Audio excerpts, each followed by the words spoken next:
أعوذ بالله من الشيطان الرجيم. بسم الله الرحمن الرحيم. السلام عليكم ورحمة الله وبركاته. إن الحمد لله نحمده ونستعينه ونستغفره ونعوذ بالله من شرور أنفسنا ومن سيئات أعمالنا. من يهده الله فلا مضل له ومن يضلل فلا هادي له. وأشهد أن لا إله إلا الله وحده لا شريك له وأشهد أن محمدا عبده ورسوله. يا أيها الذين آمنوا اتقوا الله حق تقاته ولا تموتن إلا وأنتم مسلمون. يا أيها الناس اتقوا ربكم الذي خلقكم من نفس واحدة وخلق منها زوجها وبث منهما رجالا كثيرا ونساء واتقوا الله الذي تساءلون به والأرحام إن الله كان عليكم رقيبا. يا أيها الذين آمنوا اتقوا الله وقولوا قولا سديدا يصلح لكم أعمالكم ويغفر لكم ذنوبكم ومن يطع الله ورسوله فقد فاز فوزا عظيما. أما بعد فإن أصدق الحديث كتاب الله وخير الهدي هدي محمد صلى الله عليه وسلم وشر الأمور محدثاتها وكل محدثة بدعة وكل بدعة ضلالة وكل ضلالة في النار. اللهم إنا نسألك علما نافعا. Ya Allah, kami memohon kepada Engkau ilmu yang bermanfaat, warizqan thayyiba, dan rezeki yang baik, wa amalan mutaqabbala, dan amal yang diterima. Alhamdulillah, kita bersyukur pada Allah SWT pada pagi ini dapat kita kembali bertemu untuk kita menyambung kuliah kita, iaitu dalam rangka untuk mengakrabkan diri kita dengan Nabi SAW dengan mempelajari sebuah kitab kecil yang diambil daripada kitab Tahzib Al-Asma wal Lughah, yang kitab itu kemudiannya diberikan nama sebagai Tahzib As-Sirah An-Nabawiyah min Kitabi Tahzib Al-Asma'i wal Lughat, ta'lif Al-Imam Abi Zakaria bin Sharaf An-Nawawi Ad-Dimashqi rahimallahu ta'ala, yang lahir pada tahun 631 Hijrah dan meninggal pada tahun 676 Hijrah.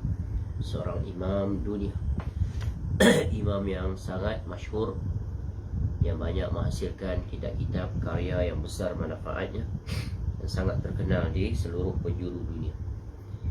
Dan insya-Allah pada pagi ini kita akan kembali meneruskan apa yang dipaparkan oleh Al-Imam An-Nawawi rahimahullah, masih pada bahagian pendahuluan yang kedua tentang Nabi sallallahu alaihi wasallam. Sesudah yang pertama nasab Rasulullah SAW, sekarang kita masuk kepada tajuk seterusnya, iaitu kunyah dan namanya sallallahu alaihi wasallam. Kunahu wa asma'uhu, iaitu perbahasan tentang kunyah. Di situ diletakkan catatan kaki, iaitu tentang makna, iaitu kunyah ataupun kunyah. Jadi kunyah adalah panggilan pengganti nama asli, biasanya dengan memakai istilah Abu Fulan atau Ummu Fulan, yang berarti bapanya si Fulan atau ibunya si Fulan. Dan biasanya nama itu diambil dari nama anak yang paling besar. Baik, sebelum kita membacakan apa yang dipaparkan oleh Al-Imam An-Nawawi rahimahullah terkait kunyah dan namanya Nabi SAW, ada baiknya kita menjelaskan hal yang terkait tentang kunyah dari sisi syariat. Kerana ini di antara perkara yang asing bagi sebahagian besar umat Islam, dan bahkan mereka tidak pun mengetahui, apalagi ingin mengambil tahu, dan apalagi untuk mempraktik dan mengamalkannya sesuai dengan contoh teladan Nabi SAW. Dan kunyah ini adalah sunnah di dalam syariat, dan ia adalah sunnah yang asing. Baik, jadi untuk menggalakkan umat Islam agar mereka menghidupkan sunnah yang satu ini, ada baiknya kita menjelaskan tentang sunnah berkunyah. Sunnah berkunyah. Jadi kita awali dengan definisi apa makna kunyah, ya, secara lebih terperinci, ya, berdasarkan daripada nota kaki yang dinyatakan oleh pentahqiq kitab ini, iaitu Khalid bin Abdul Rahman bin Hamd Asy-Syai' hafizahullah ta'ala. Baik, kunyah adalah nama yang diawali dengan abu, ya, untuk lelaki, atau ibnu. Abu atau ibnu, ini nama gelaran. Nama gelaran di samping nama asli. Seperti contoh Abu Abdullah, ya, atau Ibnu Hajar Al-Asqalani rahimahullah. Itu contoh. Ada ulama, ya, biasanya kalau kita mencontohi para ulama, nama-nama mereka di samping nama asli mereka, ini adalah generasi terdahulu. Biasa bagi mereka itu memiliki kunyah. Seperti mana pengarang kitab ini, iaitu Al-Imam An-Nawawi rahimahullah, sebagaimana yang telah kita jelaskan sebelum ini tentang biografi beliau rahimahullah. Ya, beliau namanya adalah, iaitu, ya, Zakaria. Nama Imam Nawawi rahimahullah itu adalah Zakaria bin Saraf. Nama kunyahnya adalah Abu Yahya. Nama kunyah Imam Nawawi rahimahullah adalah Abu Zakaria. Nama sebenarnya adalah Yahya bin Saraf bin Muri, ya, An-Nawawi Ad-Dimashqi. Jadi para ulama dulu, di samping mereka memiliki nama asli, memang kita semua nama asli, mereka digelar dengan pelbagai gelaran. Nama mereka itu panjang, ya, tentu diawali dengan abu atau kunyah atau ibnu, kemudian dinisbahkan kepada tempat, dan juga gelaran. Jadi ada di antara ulama itu dikenali dengan bukan nama aslinya, ya, dengan nama gelaran. Seperti contoh Ibnu Taimiyah rahimahullah, Al-Imam Asy-Syafi'i rahimahullah, itu bukan nama sebenar, itu gelaran. Ya, ada yang diberikan gelaran dengan nama datuknya, ada yang diberi gelaran, dikenali dengan nama tempatnya, seperti Imam Nawawi rahimahullah. Ya, Nawa itu adalah tempat dia, kampung dia. Ya, jadi dia dikenali dengan kampungnya. Sehingga ada orang yang memberikan nama anak-anak mereka Nawawi, padahal itu adalah kampung, nama kampung. Ya, nama sebenarnya adalah Yahya bin Saraf. Dan kunyahnya Imam Nawawi rahimahullah adalah Abu Zakaria. Dan Imam Nawawi rahimahullah dikenali sebagai Muhyiddin. Dikenali dia pula sebagai Muhyiddin, penghidup agama. Begitulah para sahabat. Contoh, kalau menelusuri ke atas lagi, contoh Abu Bakar As-Siddiq radhiyallahu anhu, itu adalah nama gelaran, ya, Abu Bakar, nama sebenarnya. Seperti juga Abu Hanifah, ya, seperti juga Abu Hurairah, dan banyak lagi akan datang contoh-contohnya bila kita melihat, ya, iaitu kunyah ini. Ya, dan kunyah ini sunnah untuk lelaki dan juga disunahkan juga untuk perempuan. Ya, dan disunahkan untuk yang sudah berkahwin atau yang belum berkahwin. Dan kunyah ini bukan hanya dinisbahkan kepada nama-nama, tetapi juga boleh kepada selain daripada nama orang, nama binatang, nama tempat, boleh. Ya, nama-nama pada ciptaan Allah yang baik. Contoh, ada di antara yang diberikan kunyah Abu Turab, bapa tanah. Ada bapa kucing, Abu Hurairah. Jadi ini di antara bentuk-bentuk untuk mengenali seseorang. Dia lebih dikenali dengan gelaran itu. Jadi ini adalah sunnah Nabi SAW. Ya, kalau wanita seperti Ummu Abdillah, iaitu Aisyah radhiyallahu anha. Padahal Aisyah radhiyallahu anha tidak memiliki anak. Ya, baik, nanti akan datang penjelasan tentang itu. Jadi kunyah ini adalah satu sunnah yang memang telah dipraktikkan, bukan sahaja kunyah ini dipakai oleh, ya, para sahabat, oleh Nabi SAW, tetapi orang-orang kafir pun di zaman Nabi SAW pun berkunyah. Seperti Abu Jahal, Abu Lahab, ya, mereka pun ada kunyah. Jadi ini satu bentuk pemuliaan, ya, dan tradisi itu dikekalkan oleh Nabi SAW dan menjadi syariat bagi agama ni, Syiah. Jadi ada orang memiliki salah faham, orang-orang yang memiliki kunyah ni dikenali sebagai mereka itu teroris dan seumpamanya. Dituduh, ya, padahal bukan salah kunyah tu, salahnya adalah pemahaman mereka itu. Seperti kelompok ISIS itu kan, di antara ciri mereka itu memiliki kunyah mereka itu. Padahal kunyah itu adalah syariat agama, sunnah. Baik. Jadi ya, dan kunyah itu juga sebagaimana yang kita sebut, ya, boleh dikunyahkan, ya, bagi orang yang belum memiliki anak, belum berkahwin atau sudah berkahwin tapi tidak memiliki anak. Dan boleh saja, ya, kunyah itu tidak ada kaitan kena-mengena dengannya. Biasanya kunyah ini diberikan dengan menyandarkan pada nama anak-anak, dan biasanya anak sulung. Tetapi ini aturan yang umum, tapi boleh keluar daripada aturan itu. Sebab ada di antara para sahabat Nabi SAW yang mereka itu berkunyah, ya, tidak dengan nama anak mereka, ya, sama ada yang tua ataupun yang bongsu atau mana-mana. Semisal siapa? Seperti Umar radhiyallahu an. Umar radhiyallahu an, kunyahnya adalah Abu Hafs. Abu Hafs, Hafasad. Padahal Umar radhiyallahu an tidak memiliki anak yang bernama Hafs. Yang ada Habsah. Habsah radhiyallahu anha, isteri Nabi sallallahu alaihi wasallam, salah seorang.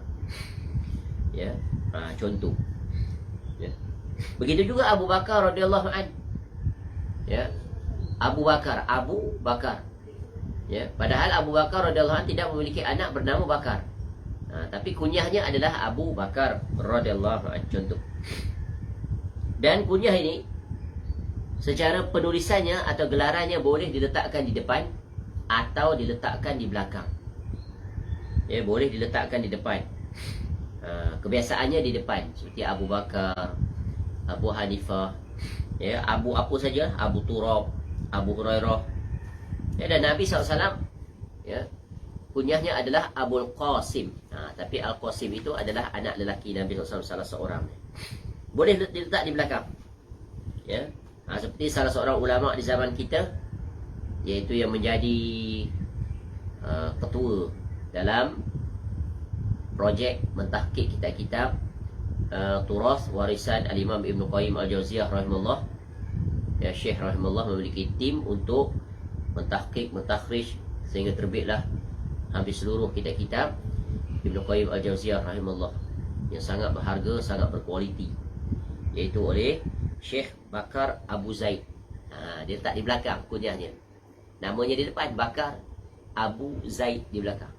Tapi ini jarang dibuat. Tapi itu juga dibenarkan. Jadi kunyah ini, ya, diawalkan. Ya, kerana kunyah itu adalah untuk menunjukkan zat pribadi, bukan sebagai sifat. Itu dari segi penamaan. Jadi kunyah ini, dia adalah merupakan satu bentuk penghormatan dan kemuliaan. Dia adalah satu bentuk kemuliaan dan penghormatan, sebab panggilan dengan gelaran itu adalah bentuk pemuliaan. Seperti Nabi SAW yang mencontohkan, ya, padanya, iaitu kunyahnya adalah Abul Qasim. Dan banyak hadis-hadis yang menjelaskan tentang disyariatkannya seseorang itu memiliki kunyah. Ya, memiliki kunyah. Contoh dalam hadis Nabi SAW, ketika mana Aisyah radhiyallahu anha, dia pernah berkata pada Nabi SAW, "Ya Rasulullah, kullu nisa'ika laha kunyatun ghairi." Ghairi. Ya, Aisyah radhiyallahu anha mengadu kepada Nabi SAW, "Wahai Rasulullah sallallahu alaihi wasallam," suaminya, "seluruh isteri-isterimu mempunyai kunyah selain aku." Seluruh isteri engkau ya Rasulullah ada kunyah, aku tiada. Faqala laha, lalu Nabi SAW berkata kepada isterinya itu, ya, faqala laha Rasulullah SAW, "Iqtani anti umma Abdillah." Lalu Nabi SAW pun berkata pada Aisyah radhiyallahu anha, "Berkunyahlah dengan Ummu Abdillah." Jadi Nabi SAW sendiri bagi kunyah kepada Aisyah radhiyallahu anha. Maka na yuqalu laha Ummu Abdillahi hatta matat walam talid ut. Jadi kemudian daripada itulah, maka Aisyah radhiyallahu anha dikenali sebagai Ummu Abdillah, sehinggalah, ya, Aisyah radhiyallahu anha meninggal dunia. Padahal dia tidak memiliki seorang anak pun, anak perempuan. Anak lelaki kah? Apatah lagi anak perempuan. Kerana Aisyah radhiyallahu anha, ya, tidak memiliki anak hasil perkahwinannya dengan Nabi sallallahu alaihi wasallam. Begitu juga dalam hadis yang lain, ya, Umar radhiyallahu an pernah berkata pada Suhaib Ar-Rumi. Ni sahabat daripada Rum, Suhaib Ar-Rumi radhiyallahu anhu.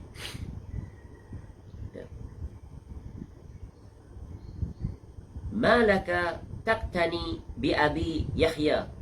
Kenapa engkau berkunyah dengan Abu Yahya? Tu dah Umar radhiyallahu anhu kata kepada Suhaib. Walaisa laka walad, padahal engkau belum punya anak. Engkau belum ada anak, kenapa engkau ada kunyah Abu Yahya? Lalu Suhaib radhiyallahu anhu pun menjawab, kunna ni Rasulullah SAW bi Abi Yahya. Dia jawab pada Umar radhiyallahu anhu, Rasulullah SAW yang bagi aku kunyah Abu Yahya. Oh, istimewa ni.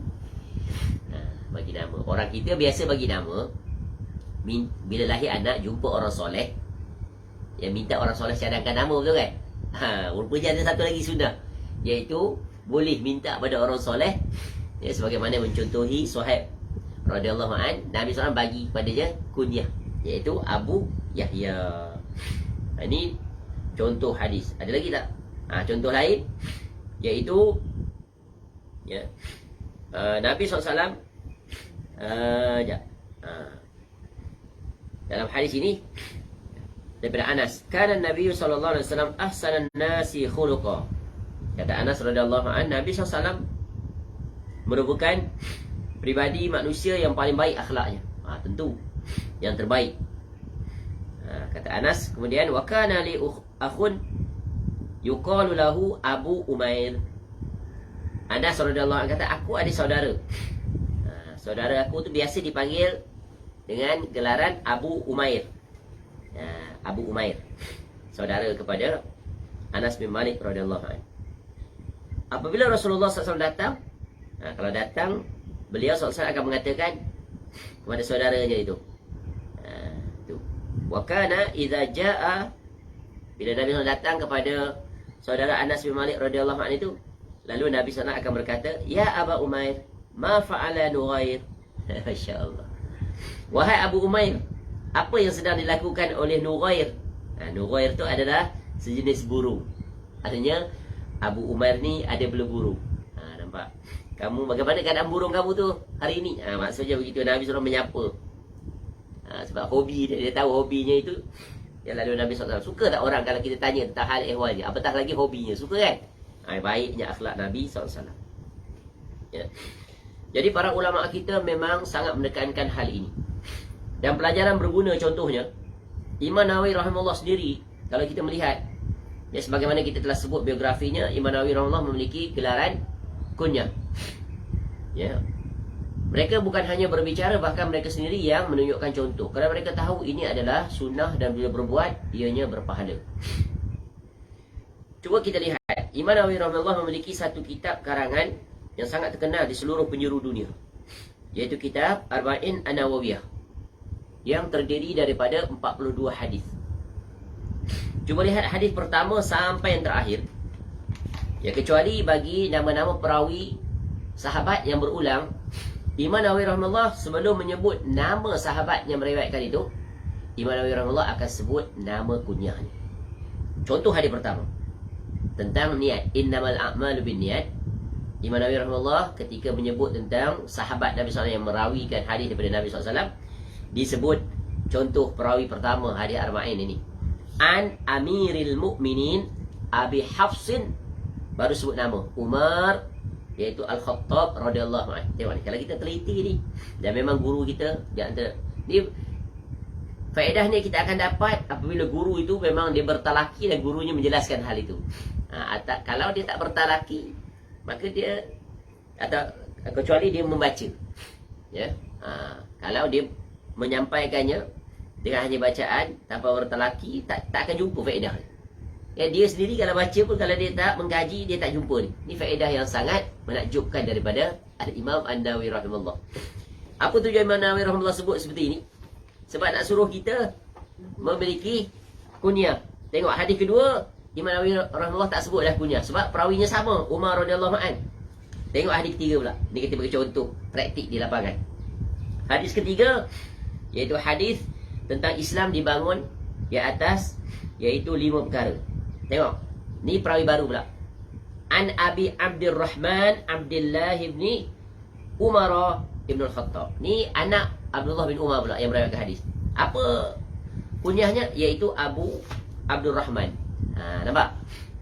Nak menggunakan kunyah. Hadis keempat, perawinya adalah Abdullah bin Mas'ud. Yang baru kan? Lalu diletakkan di depannya iaitu kunyahnya An Abdurrahman, An Abi Abdurrahman. Jadi kunyah Abdullah bin Umar dengan Abdullah bin Mas'ud sama.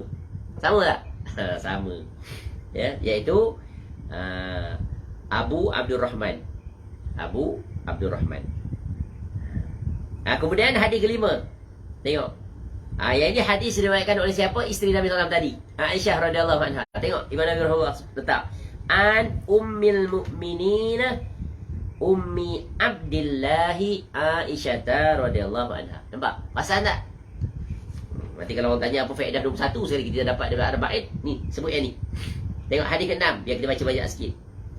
Nak tunjuk betapa Imam Nawawi rahimahullah ni ulama sunnah. Ni beza ulama yang bersungguh dalam sunnah, kukuh di atas sunnah, dengan ulama yang tak bagi perhatian pada sunnah. Jadi kalau nak belajar ilmu ni, cari ulama yang mengedepankan sunnah, kerana mereka berjalan di atas jalan Nabi SAW. Hadis ke-6. Hadis ke-6 tentang halal dan haram. Ini perawi baru, sahabat Nabi SAW. Iaitu siapa? Nu'man bin Bashir. Sahabat Nabi SAW ni namanya Nu'man bin Bashir. Lalu apa kunyahnya? Mula-mula sebut kunyah dulu. An Abi Abdillahi An-Nu'mani bin Bashir. Nampak? Apa kunyahnya? Abu Abdullah. Kalau Abdillah tu sebab ada An. Kasrahkan dia ke bawah. Okey, hadis ke-7. Sebut sampai 10 kita sebut contoh. Nanti kita ambil hadis terakhir. Hadis tentang ad-dinun nasihah. Tengok. Yang meriwayatkan ni siapa? Tamim Ad-Dari. Tahu siapa Tamim Ad-Dari radhiyallahu anhu? Yang jumpa Dajjal tu. Ni hadis salah satu dia riwayat. Apa kunyahnya? Iaitu An Abi Ruqayyah. Iaitu Abu Ruqayyah. Ruqayyah ni biasa dengan perempuan kan? Nampak ni? Tamim Ad-Dari ni lelaki ke perempuan? Jadi dia kunyahnya adalah pada perempuan. Boleh. Jadi maknanya seorang lelaki boleh tak dia berkunyah dengan perempuan? Boleh. Anak dia contohnya, anak sulung dia perempuan. Ataupun anak nombor 3, nombor 4 yang dia berkenan. Rumaisa umpamanya. Rumaisah. Abu Rumaisah. Abu Rumaisa. Kalau tulis bunyi Rumaisa, Rumaisah. Contoh. Ya. Okey, kita ambil hadis contoh lain. Abu Hurairah radhiyallahu anhu. Abu Hurairah dia unik. Sebab apa? Dia dikenali dengan nama Abu Hurairah, betul kan? Sahabat lain kebanyakan dikenali dengan nama, tapi dikenali juga dikenali dengan nama tapi ada kunyah. An Abi Hurairah Abdurrahman bin Sakhar. Jadi nama sebenar Abu Hurairah siapa? Abdurrahman bin Sakhar Ad-Dawsi Al-Yamani. Itu hadis ke-9. Jadi kita tengok hadis yang terakhir. Hadis terakhir hadis terakhir adalah Anas bin Malik. Anas bin Malik ada tak lakab dah. Kunyahnya ada. Ya. Nanti kita jumpa bila dah Imam Nawawi rahimahullah dah sebut dah, maka Imam Nawawi rahimahullah tak akan ulang lagi. Tu kaedah Imam Nawawi rahimahullah. Okey, Anas bin Malik. Hadis dia ada di hadis ke-13. Ya, tadi hadis yang terakhir juga adalah Imam Nawawi rahimahullah memaparkan hadis juga riwayat Anas, hadis ke-42 tentang dosa-dosa diampun oleh Allah. Tengok apa kunyah Anas bin Malik pada hadis 13, iaitu An Abi Hamzah Anas bin Malik radhiyallahu an, khadimu Rasulullah SAW. Nampak? Apa kunyah Anas bin Malik? Abu Hamzah. Cukup dekat tu. Yang lain-lain tu assignment pada yang mendengar. Cuba buka Arba'in An-Nawawiyah. Tengok betul tak apa yang kita sebut.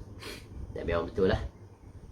Ya, betapa Imam Nawawi rahimahullah nak ajar kita tentang disunahkan berkunyah. Jadi begitulah para ulama sangat teliti, sangat memberikan perhatian. Sehingga ulama sebelum daripada Imam Nawawi rahimahullah seperti Imam Bukhari rahimahullah dalam kitab hadisnya Sahih Bukhari membuat bab tentang hadis iaitu bab kunyah untuk anak dan orang yang belum mempunyai anak. Jadi yang kemudian ketika mana disyarahkan oleh Ibnu Hajar Al-Asqalani rahimahullah, beliau berkata bahawa Imam Nawawi Imam Bukhari ketika meletakkan tajuk ini dalam kitab sahihnya untuk memberikan indikasi ataupun isyarat. Isyarat untuk apa? Ya, satu dari sisi sunnahnya, satu lagi dari sisi untuk membantah orang-orang yang melarang berkunyah, ya, dengan orang yang belum mempunyai anak. Tu. Padahal ia bertentangan dengan realiti yang dilakukan oleh Nabi SAW dan para sahabat. Baik. Itu yang pertama. Ya, tentang kunyah. Jadi kunyah ini sangat disayangkan ramai kaum umat Islam. Hampir keseluruhan lah. Ya, bukan keseluruhan, betul. Sikit saja persentage mereka. Kecuali orang-orang yang mengikuti manhaj salaf, yang berjalan di atas dakwah salaf, mereka sangat memberikan perhatian. Ya, bahkan mereka pun dikenali dengan nama kunyah. Tu. Jadi mulai sekarang, bagi sesiapa yang tidak memiliki kunyah, maka segeralah dia memberikan kunyah. Sebab itu, bila dia berbuat, dia dapat pahala. Kemudian dia mencontohi Nabi SAW. Ya. Jadi, dan begitu juga para wanita boleh berkunyah dengan nama orang lelaki, perempuan, ataupun nama anak orang lain. Boleh. Ya, dia tak ada anak, dia boleh berkunyah dengan nama anak orang lain. Contoh Aisyah radhiyallahu anha, sebagaimana yang kita sebut tadi. Ya, Nabi SAW bagi nama, kunyahnya adalah Ummu Abdillah. Ya, Abdullah itu adalah anak kepada Asma binti Abu Bakar radhiyallahu anha. Tu anak. Siapa Asma binti Abu Bakar dengan Aisyah radhiyallahu anha ni? Iaitu adik-beradik. Betul kan?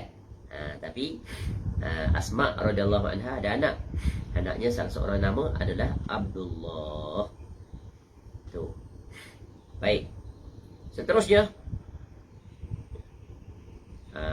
tentang berkunyah dengan nama Nabi SAW, boleh atau tidak? Nabi SAW kunyahnya adalah Abul Qasim. Ya, Abul Qasim. Ini anak Nabi SAW, salah seorang namanya Qasim. Dan Nabi SAW telah menjelaskan hal ini kepada kita. Sebagaimana yang diriwayatkan daripada Abu Hurairah radhiyallahu an, yaqul qala Abul Qasim sallallahu alaihi wasallam, sammu bismi. Kata Nabi SAW, ya, gunakanlah namaku. Boleh bagi nama sesiapa pun dengan nama Muhammad. Nama Nabi SAW Muhammad, telah berlalu penjelasannya tentang nasabuhu. Ya. Tapi kata Nabi SAW, wala taktanu bikunyati. Ya, bikunyati. Tapi jangan berkunyah dengan namaku, dengan kunyahku. Jadi dalam bab ini para ulama berbincang, apa maksud Nabi SAW ni, larangan jangan berkunyah dengan namanya. Nama kunyah Nabi SAW adalah Abul Qasim. Jadi maknanya tak boleh. Ada ulama mengatakan ketika hayat Nabi SAW tak boleh, ketika sesudah Nabi SAW wafat boleh. Ada pendapat orang-orang. Tapi yang selamatnya adalah bila ini jelas bentuk larangan, maka kita elakkan. Walaupun ada di antara nama anak kita Kasim. Orang kita Kasim bukan Qasim, betul kan? Kasim. Sebab huruf Qaf ni bukan huruf lisan Melayu. Tu di antara huruf yang lisan Melayu tak pakai. Kalau disebut tak jadi Qaf, jadi Kaf. Begitu juga huruf Ain, dia tak jadi dia. Betul kan? Ain ni hanya terpakai pada orang utara. Orang utara dia pakai dia. Kalau sebut belajar, R dia jadi Ain, belajar. Boleh faham? Tapi umumnya bahasa Malaysia tak ada huruf Ain, tak ada huruf Qaf. Betul kan? Macam contoh Johor Darul Ta'zim. Dia tak, dia huruf Ain Ta'zim, membesarkan. Baik, cukup setakat tu barangkali tentang bab yang terkait tentang kunyah. Jadi kesimpulannya adalah, marilah sama-sama kita meletakkan nama kita, iaitu dengan kunyah, bagi lelaki, bagi wanita. Jadi ya, kunyah ini adalah perkara yang hendaknya kita berusaha memilikinya, iaitu Abu bagi lelaki dan Ummu bagi wanita, ataupun Ibnu, ataupun Ummi, ya, ataupun Ummu. Ummu fulan artinya mak siapa atau ibunya siapa. Boleh faham ni? Jelas? Ya.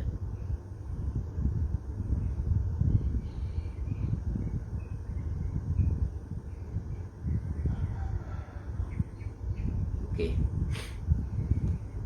Baik, sekarang kita masuk kepada penjelasan Imam Nawawi rahimahullah terkait tentang kunyah dan namanya Nabi sallallahu alaihi wasallam. Wa kunyah berkata Al-Imam An-Nawawi rahimahullah, qala Al-Imam Abu Zakaria Yahya bin Sharaf An-Nawawi Ad-Dimashqi rahimallahu taala. Kunahu wa asma'uhu. Wa kunyatun Nabi sallallahu alaihi wasallam al-masyhurah Abul Qasim. Yang masyhur kunyah bagi Nabi SAW dikenali dengan Abul Qasim. Abul Qasim. Jadi mana dalilnya? Tu nombor tadi kita dah sebut hadis, dan sini mentahqiq meletakkan nota kaki nombor 3 dengan mengambil daripada Al-Hafiz Al-Imam Az-Zahabi rahimahullah dalam kitabnya Tarikhul Islam. Tarikhul Islam ni berjilid macam ni. Ni memang salah seorang tokoh terkedepan muarikh, ulama ahli sejarah yang hebat. Banyak kitabnya. Ya. Dia ulama hadis. Ya, banyak kitab-kitab. Ya. Sezaman salah seorang anak murid Al-Imam Ibnu Taimiyah rahimahullah. Ya, zaman Imam Ibnu Taimiyah ni rahimahullah, dia boleh dikatakan zaman keemasan. Para ulama hebat muncul, yang saling mengambil faedah di antara satu sama lain, guru dan murid, murid dan guru. Bayangkan zaman tu ada ramai ulama hadis seperti Al-Imam Al-Mizzi, ya, pengarang penyusun kitab Tahzibul Kamal, masya-Allah, ilmu rijal yang sebelumnya. Ya, masya-Allah. Ya. Tu. Dan dia ada connection dengan para ulama ini. Dia menghubungkan di antara Imam Nawawi rahimahullah. Al-Mizzi tu, ya, dia adalah daripada Asy-Syafi'iyah, dan guru-guru mereka itu datang daripada Imam Nawawi rahimahullah dan seterusnya.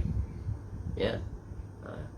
Jadi Ibnu Taimiyah rahimahullah pula di zamannya ramai sekali ulama. Al-Mizzi, ya, sambil mengambil faedah di antara satu sama lain. Kemudian murid-muridnya seperti Al-Imam Az-Zahabi rahimahullah di sini, Ibnu Katsir rahimahullah, ya, dan berbagai lagi ulama-ulama, ya, yang Ibnu Qayyim Al-Jauziyah rahimahullah, Ibnu Rajab Al-Hambali rahimahullah, dan begitu seterusnya.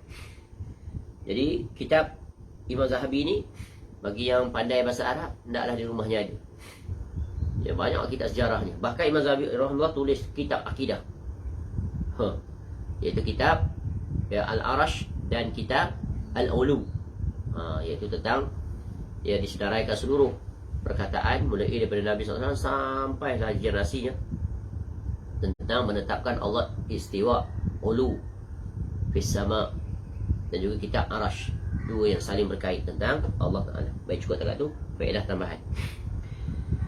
Kemudian kata Imam Nawawi rahimahullah, Jibril memberikan kunyah kepada Nabi SAW dengan Abu Ibrahim. Ya, ada juga kunyah Nabi SAW selain daripada Abul Qasim, iaitu Abu Ibrahim. Wa kunnahu Jibril SAW Aba Ibrahim. Baik. Ya, Rasulullah SAW memiliki banyak nama. Jadi kunyah Nabi SAW itu dua. Satu Abul Qasim, dan Jibril memberi kunyah kepada Nabi SAW adalah Abu Ibrahim. Tapi yang masyhur apa? Abul Qasim, dan Nabi SAW menyebutnya sendiri. Tapi gelaran Abu Ibrahim ini, kalau ikut catatan kaki di sini, ia memiliki kelemahan hadis itu. Ya, hadis yang lemah. Kerana dalam sanadnya ada Ibnu Luhai. Luhai, ya. Baik, cukup. Jadi, ya, kunyah Nabi SAW adalah apa? Abul Qasim. Dan untuk makluman, nanti akan datang penjelasan. Nabi SAW memiliki 3 orang anak lelaki, iaitu Al-Qasim, Abdullah, dan Ibrahim. Nanti kalau dalam bab anak-anak Nabi SAW diterangkan, ya, akan datang nanti tentang anak-anak Nabi SAW. Baik. Jadi daripada anak-anak Nabi SAW itu, Nabi SAW memakai kunyah kepada Al-Qasim, ya. Baik. Anak lelaki Nabi SAW sebagaimana yang kita tahu, semuanya meninggal sebelum balik. Adapun anak-anak perempuan Nabi SAW meninggal semuanya setelah bersuami. Yang terakhir meninggal siapa? Iaitu Fatimah binti Muhammad SAW, iaitu 6 bulan sesudah kewafatan Nabi SAW.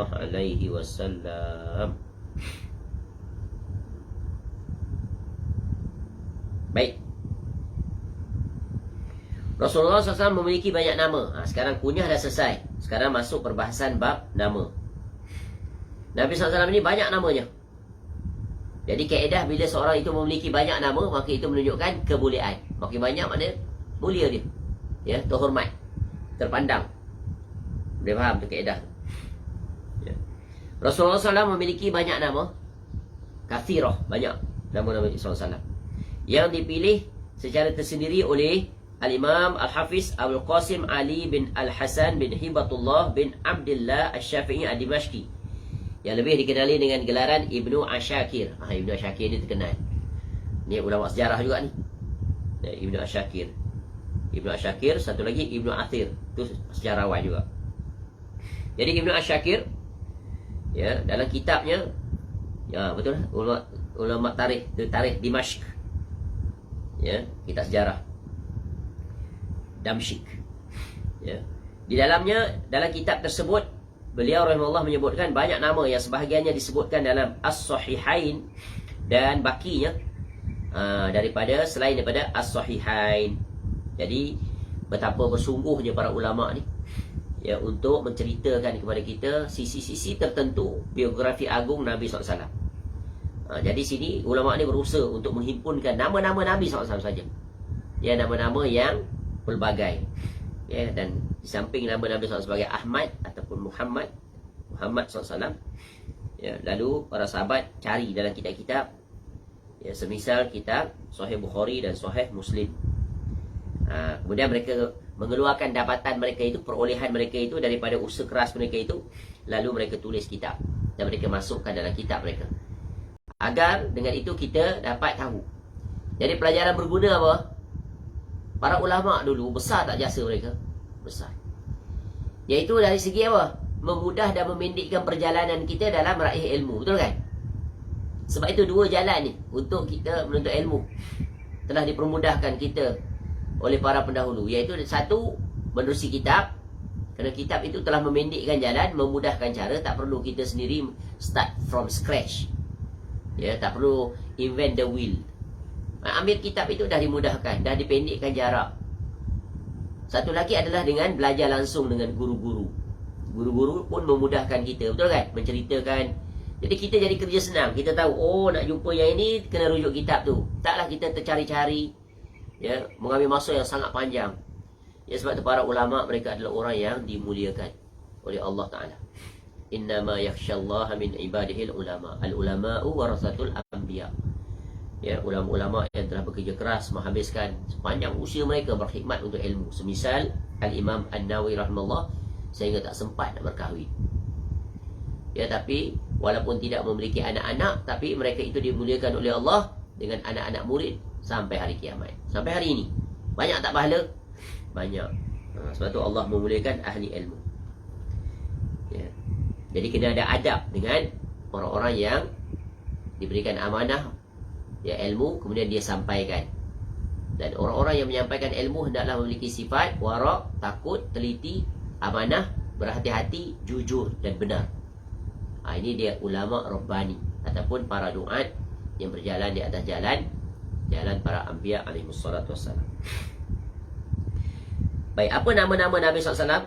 Tentu yang pertama adalah Muhammad sallallahu alaihi wasallam. Ya, Muhammad sallallahu alaihi wasallam.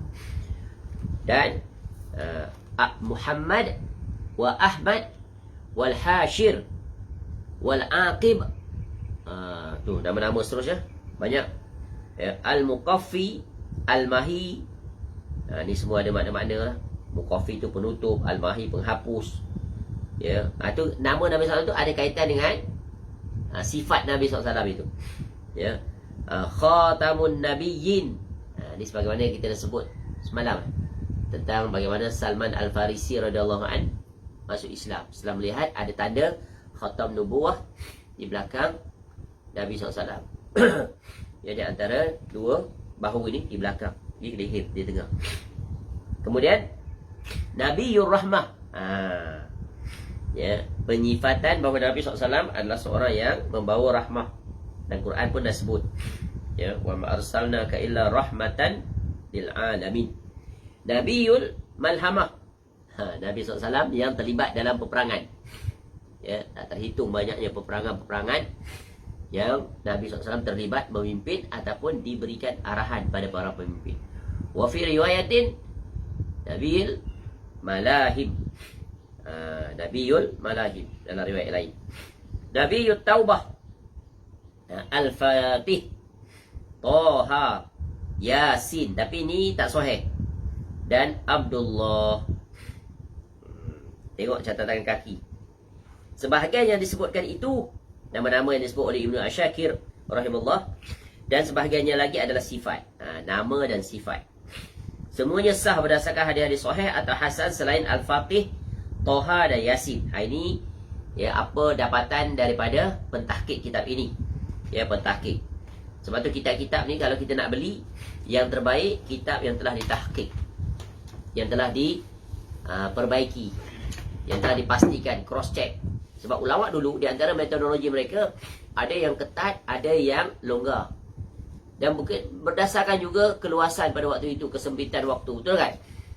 Dan juga keterbatasan rujukan. Sebab para ulama dulu mereka menulis, mereka jujur memaparkan.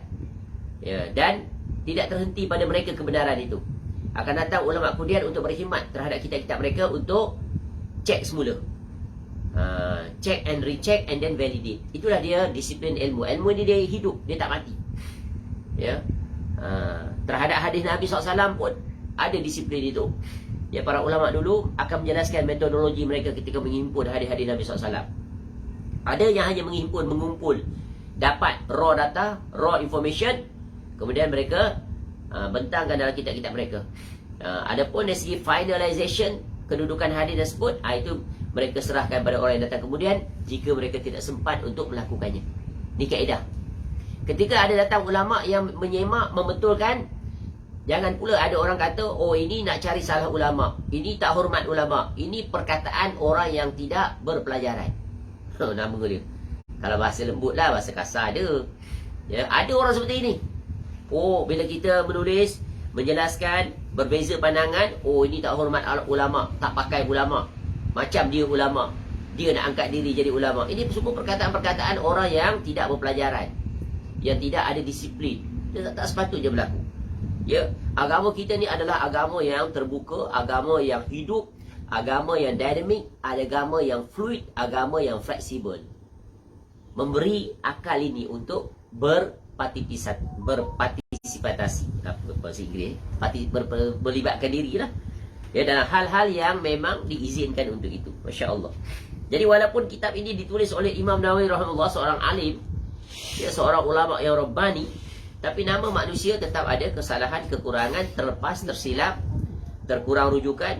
Tapi itulah amanah ilmiah. Maka para ulama datang kemudian cross check, ya, dengan amanah, jujur, sesuai dengan kemampuan juga yang mereka miliki. Maka mereka cek, semak, oh rupanya ya nama-nama yang terkait tentang ya Fatih, Toha dan Yasin ini ya adalah tak sahih. Kerana apa?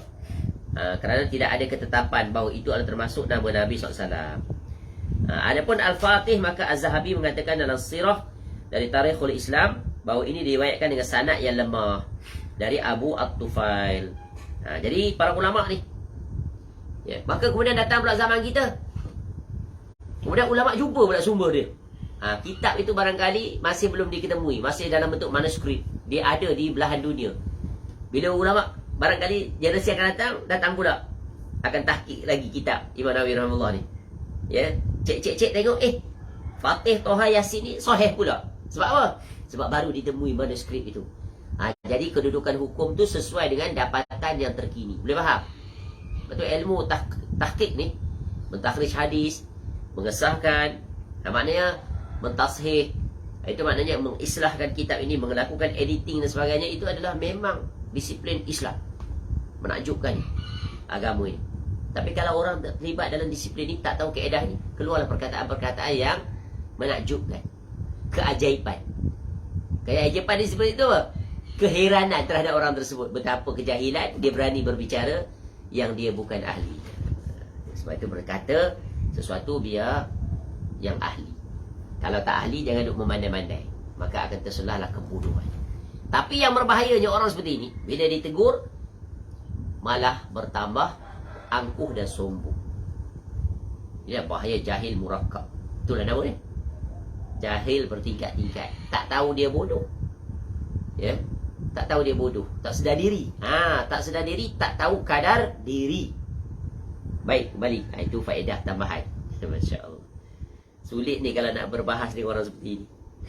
Sebab tu pentingnya ilmu. Pentingnya penguasaan. Luasnya pembacaan. Luasnya pengkajian. Tapi apakah daya orang di zaman sekarang hanya pandai berbicara, tapi ilmu tidak dimiliki. Di rumah pun kitab tak ada. Kemudian nak berbincang perkara yang dia bukan ahlinya. Dia tu orang jahil. Nak juga bercakap. Akhirnya apa yang berlaku? Kebinasaan. Seterusnya, Al-Imam Al-Hafiz Abu Bakar Ahmad bin Al-Husain bin Ali Al-Baihaqi. Ni ulama lain pula kata Imam Rahimahullah. Terkenal ni Al-Imam Al-Baihaqi Rahimahullah. Ulama hadis juga dia ni. Dia mengatakan, sebahagian ulama menambahkan, ya, Allah menyebut beliau dalam Al-Quran dengan sebutan Rasul, Nabi, Ummi, yakni yang tidak tahu membaca dan menulis. Syahid, yakni saksi. Mubashir, yakni pemberi khabar gembira. Nazir, pemberi peringatan. Ya. Da'iyan ilahi biiznihi wasirajan munira. Tu nama-nama yang dikeluarkan oleh Al-Imam Al-Baihaqi rahimahullah. Yang ini penyeru pada agama Allah Azza wa Jal dengan seizinnya, dan pelita yang menerangi. Lampu, pelita. Ra'uf, yang berbelas kasih. Rahim, penyayang. Ni dapat daripada mana ni nama ni? Daripada Quran. Betul kan? Jadi tengok Quran sebut tentang Nabi SAW. Laqad ja'akum rasulun min anfusikum azizun alaihi ma'anitum harisun. Harisun alaikum, harisun ra'ufun. Allah, macam mana baca ayat ni? Semula. Laqad ja'akum rasulun min anfusikum azizun alaihi ma'anitum harisun alaikum bil mu'minina ra'ufur rahim. Ini. Ra'ufur rahim. Sifat Nabi SAW itu ra'uf, berbelas kasih dan penyayang. Muzakkir, yang mengingatkan. Ya. Ya ayuhal mudathir, ya ayuhal muzakkir. Ada surah ya ayuhal mudathir, ya bukan, ya ayuhal muzammil, ya tu. Tu. Ya. Muzakkir, ya muzammil, ya muslimun. Itu gelaran. Dan Allah menjadikannya sebagai rahmat, nikmat dan hadi, petunjuk. Memanglah Nabi SAW, ya, imam yang memberikan petunjuk, mengajak manusia kepada tauhid dan meninggalkan kegelapan, zulumat, kesyirikan, jahiliah dan seumpamanya. Baik. Ini Imam Baihaqi memiliki satu kitab khusus tentang Nabi SAW, iaitu Dalailun Nubuwah. Kita dah sebut dah, dalam literature penulisan tentang Nabi SAW, di antara kitab-kitab yang diberi tajuk khusus, yang fokus pada aspek tertentu, seperti Dalailun Nubuwah, iaitu dalil-dalil kenabian. Ada kitab tentang apa? Akhlak saja. Betul kan? Akhlak Nabi SAW. Ada kitab tentang, ya, tentang apa? Iaitu tentang kekhususan Nabi SAW. Ada kitab menyenaraikan tentang mukjizat-mukjizat Nabi SAW, dan berbagai lagi. Tak terhitung. Ini kitab-kitab yang hendaknya kita buat koleksi, cari berbagai untuk sebagai referensi kita ketika kita membaca peribadi Nabi SAW. Ada kitab tentang peperangan-peperangan Nabi SAW saja, peperangan utama. At least kita well versed dengan peperangan utama yang terkenal dalam sejarah hidup Nabi SAW bersama para sahabat. Kalau di situ ada banyak pelajaran-pelajaran yang sangat berguna. Dari Ibnu Abbas radhiyallahu anhu, ia berkata, Rasulullah SAW bersabda, Ismi fil Qur'ani Muhammad, wa fil Injili Ahmad, wa fil Taurati Ahid, wa innama sumitu ahida li'anni ahidu an ummati nar jahannam. Kata Nabi SAW sendiri, namaku dalam Al-Quran adalah Muhammad. Dalam Quran ada satu surah namanya surah Muhammad. Dan kita dah terangkan dalam tadabbur Al-Quran, nama Nabi SAW adalah di antara nama yang paling sedikit disebut dalam Quran. Padahal Nabi SAW yang menyampaikan Quran. Betul kan? Ini menandakan bukti Quran bukan daripada Nabi SAW. Kalau daripada Nabi SAW, tentu yang akan disebut banyak tentang siapa? Tentang dia lah. Macam kita tulis buku lah. Betul kan? Mesti kita ada nama kita banyak. Nak cerita tentang diri kita. Tapi yang unik yang paling banyak nama dalam Quran siapa? Nabi Bani Israel, Nabi Musa AS. Tu bantah orang Bani Israel. Tengok ni. Kalaulah Quran itu tulisan Nabi SAW, tentu Nabi SAW tak akan tulis nama Nabi kamu tu banyak. Nabi Musa AS, bukan saja nama Nabi Musa AS tu paling banyak. Surah yang menjelaskan tentang kisah Nabi Musa AS pun paling banyak. Lebih daripada 30 surah. Nama 130 lebih. Disebut di banyak tempat. Nama Nabi SAW hanya 4 kali je. 4 kali saja. Ini baru 4 surah. Sikit. Tapi yang uniknya adalah dalam Quran tidak ada nama surah Musa. Yang ada nama surah Muhammad sallallahu alaihi wasallam. Masya-Allah. Kat mana ni tadi? Dalam Injil adalah Ahmad. Sebagaimana Allah sebut dalam surah As-Saff tu. Wa iz qala Isa ibn Maryam ya bani Israil, dan seterusnya. Lepas tu disebut lepas aku datang nanti min ba'di ismuhu Ahmad falamma ja'ahum bil bayyinat qalu hadza sihrun mubin. Surah As-Saff tu, ya, ayat 6, surah yang ke-61. Dan dalam Taurat adalah Ahid. Aku disebut Ahid kerana aku menghalangi umatku dari api neraka Jahannam. Jadi ini gelaran Nabi SAW. Ada dalam kitab-kitab. Selain daripada kitab Samawi ada tak? Nama Nabi SAW sebut? Ada. Dalam kitab Veda lah, Upanishad lah, yang Dr. Zakir Naik sudah disebut. Ya, sehingga ada orang yang mengkaji khusus nama Nabi SAW disebut dalam kitab tersebut. Oleh para sarjana daripada India khususnya. Ada. Kalau kita buat comparative religion, ya, kita akan jumpa. Beli buku-buku tu.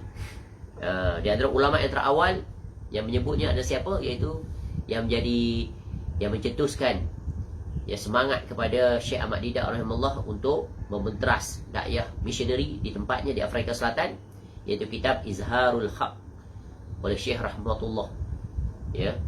Dia tulis satu kitab. Ketika itu India dijajah oleh Inggeris. Inggeris kan menyebarkan Kristian. Dan ramailah padri-padri mereka, missionary mereka itu mendebat umat Islam, nak memurtadkan. Lalu dia buat kajian, dia tulis kitab Izharul Haq. Sudah diterjemah dalam bahasa Inggeris, bahasa Indonesia, bahasa Malaysia tak adalah. Miskin Malaysia dari segi terjemahan. Indonesia kayu. Tapi pergi dia original source, boleh baca bahasa Inggeris. Ada. Masya Allah. Baik, seterusnya masih ada waktu. Ada waktu, InsyaAllah. Kita selesaikan bab berikut. Tak habis dah. Okey. Saya katakan, kata Imam Nawawi rahimahullah, sebahagian daripada nama yang disebutkan adalah sifat. Jadi mereka menyebutkannya sebagai nama adalah sebagai majas. Sebab nama dan sifat berbeza. Betul kan? Nama itu gelaran, dikenali dia dengan nama. Tapi sifat ni sifatlah perbuatan, percakapan, gaya, lagak. Ya, itu sifat. Pemarah, malu, itu sifat. Ya. Ada nama, ada sifat. Inilah manusia. Ada nama, ada sifat. Setiap benda ciptaan tu ada nama, ada sifat. Contoh matahari. Nama dia apa? Matahari. Asyams. Sifat dia apa? Menerangi, memanaskan. Contoh. Itu boleh faham? Nama dan sifat dia, kita belajar khusus ilmu terkait tentang Allah. Al-asma' wa sifat. Dia berjalan seiringan. Nama dan sifat. Tapi dia ada garis sama, dia ada garis pemisah.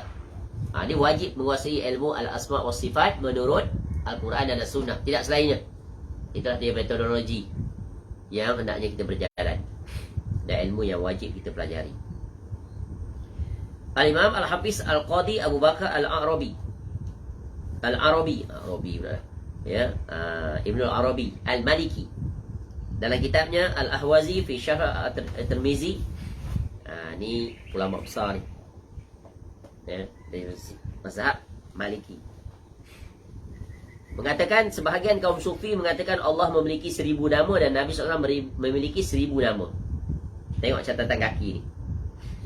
Ya. Sekejap kita baca dulu ke depan. Ibnul Arabi mengatakan, adapun nama-nama Allah Azza wa Jal, maka jumlah ini sangatlah sedikit. Adapun nama-nama Nabi SAW, maka saya tidak menghitungnya, kecuali dari aspek riwayat yang jelas yang menyebutkan dengan sirah nama yang jelas. Ternyata saya mendapati darinya ada 64 nama.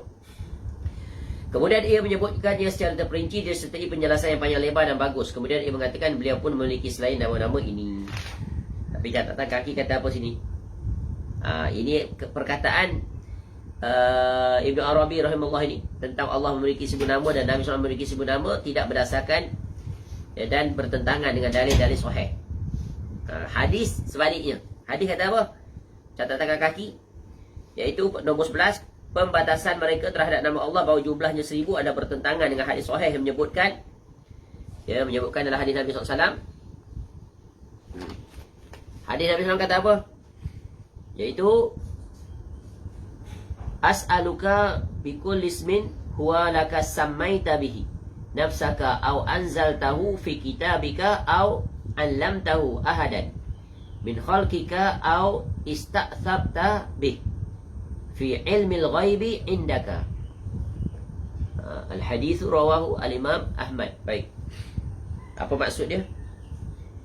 Ya, aku memohon, kata Nabi SAW, kepadamu dengan semua nama yang menjadi milikmu, yang dengannya engkau menamakan dirimu, atau engkau turunkan dalam kitabmu, atau engkau ajarkan kepada seseorang dari makhlukmu, atau engkau khususkan bagi dirimu dalam ilmu ghaib di sisimu. Jadi hadis ini menunjukkan apa?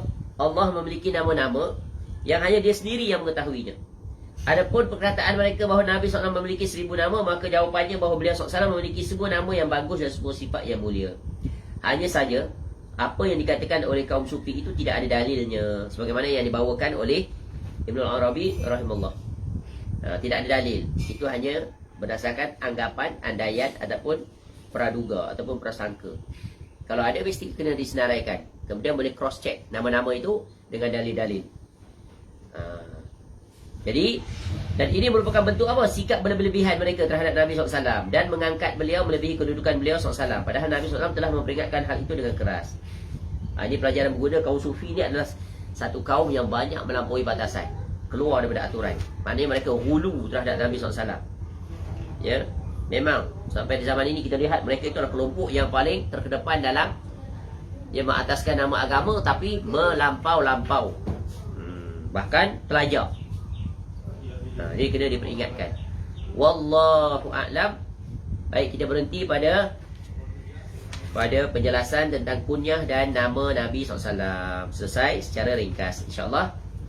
Nanti akan masuk pula penjelasan Al-Imam An-Nawawi rahimahullah tentang ibunda Nabi SAW. Ya, mudah-mudahan bermanfaat. Mudah-mudahan kita dapat menghidupkan sunnah, iaitu berkunyah. Subhanakallahumma wa bihamdika asyhadu an la ilaha illa anta astaghfiruka wa atubu ilaik. Wa sallallahu ala nabiyyina Muhammad wa ala alihi wa sahbihi wasallam. Wa akhiru da'wana alhamdulillahi rabbil alamin. Assalamualaikum warahmatullahi wabarakatuh.